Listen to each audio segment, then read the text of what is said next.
Good morning, students. I welcome you all in the next session of our online class.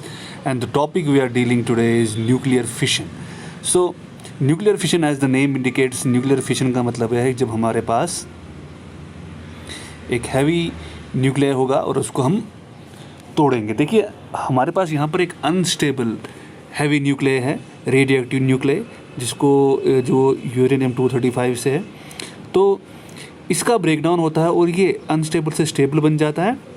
किस form में? Stable lead के form में. That means वो unstable heavy nuclear जो है वो टूटकर स्टेबल निकला. और इस दौरान एनर्जी का जो एवोल्यूशन होता है वो काफ़ी ज़्यादा होता है. Nearly about 1.5 mega electron volt energy इस वक्त रिलीज़ होती है. अब इस प्रोसेस को स्टडी किया था सबसे पहले ओटो हॉर्न ने, और इसके साथ जो साथी भी थे, इसने देखा कि एनर्जी रिलीज़ हो रही है जब मैं यूरेनियम 235 को ब्रेक कर रहा हूँ. काफ़ी ज़्यादा एनर्जी रिलीज़ हो रही है. अब ये चीज़ इसने अकेले नहीं की थी, इसके साथ दो साथी भी थे, लीसी मैटिनर और फ्रिट्ज स्ट्रेसमैन. देखिए, जब यूरेनियम को हम एक न्यूट्रॉन से टकराते हैं तो उस टाइम देखिए क्या हो रहा है. न्यूट्रॉन टकराया और साथ ही यूरेनियम 235 जो है वो एक कंपाउंड न्यूक्लियर बन गया, और उसके साथ ही ये दो न्यूक्लियर में, स्टेबल न्यूक्लियर में टूट गया, और इसे हम न्यूक्लियर फिशन कहते हैं. सो न्यूक्लियर फिशन में क्या हो रहा है? एक nuclear process in which a heavy nucleus when bombarded with neutron splits in two nuclei nearly equal mass, and the release of enormous amount of energy takes place. अब देखिए, यहाँ पर हमारे पास न्यूट्रॉन आया, टकराया, और यहाँ पर हमारे पास एक फिशन रिएक्शन क्रिएट हो गई. फिशन रिएक्शन में मेरे पास देखिए यूरेनियम 235 यूरेनियम 236 में कन्वर्ट हो गया, और साथ ही जब इसके साथ टकराया तो मेरे पास क्या बना? एक तो बना मेरे पास बेरियम बना, और साथ में मेरे पास क्रिप्टॉन बना, और साथ ही साथ 3 न्यूट्रॉन्स भी आपको दिख रहे होंगे, दीज 3 न्यूट्रॉन्स. अब देखिए 56 प्रोटॉन्स इसके, 36 प्रोटॉन क्रिप्टॉन के, दोनों ने मिला के बनाया यूरेनियम 92. अब साथ ही अनस्टेबल यूरेनियम 235 जो है वो जब टूटता है और साथ में इसके 3 न्यूट्रॉन्स रिलीज़ हो रहे हैं. अब ये 3 न्यूट्रॉन्स जो हैं वो कैसे? 141 देखिए बेरियम के, 92 किसके? क्रिप्टॉन के. अब ये 3 इलेक्ट्रॉन जो है यूरेनियम 233 मिलके बनाता है, बट हमारे पास 236 है, तो ये 3 न्यूट्रॉन्स मिला के 236 टोटल बनता है. तो यहाँ पर law of conservation of mass obey हो रहा है. अब देखिए रिएक्शन भी सामने मैंने आपको बना के दे दी.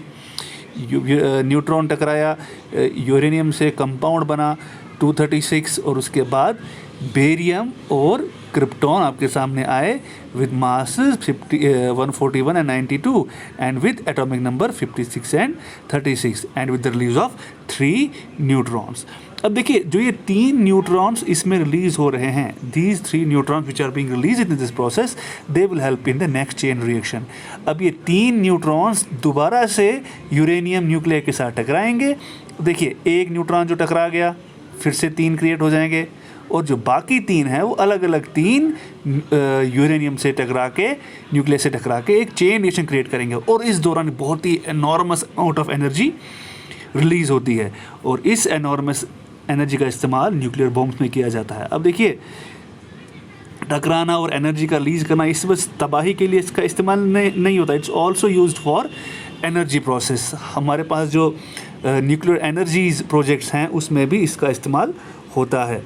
जो न्यूक्लियर एनर्जी हमारे घरों में आ रही है उसमें भी इसका इस्तेमाल काफ़ी बेहतरीन ढंग से किया जाता है. So these projects all work on this nuclear fission reaction. तो आज हमने न्यूक्लियर फिशन रिएक्शन के बारे में थोड़ा सा पढ़ा कि न्यूक्लियर फिशन में क्या हुआ.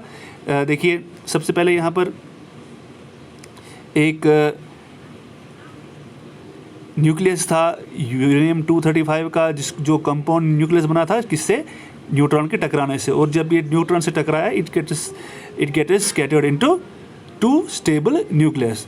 अब उसके बाद क्या हुआ? उसके बाद हमने देखा चेन रिएक्शन, देखी पूरी चेन रिएक्शन के दौरान हमने ये देखा कि पूरी तरीके से स्प्लिट होने के बाद एक चेन रिएक्शन क्रिएट हो रही है, जिसमें हमारे पास यूरेनियम कंपाउंड न्यूक्लियस टूट के बनता है बेरियम और क्रिप्टॉन, और साथ ही साथ हमारे पास 3 न्यूट्रॉन्स भी रिलीज़ होते हैं जो बाद में एक चेन रिएक्शन बनाने में हमारी हेल्प करते हैं. और बाद में हमने एक इसकी जो केमिकल रिएक्शन थी उसको भी स्टडी किया.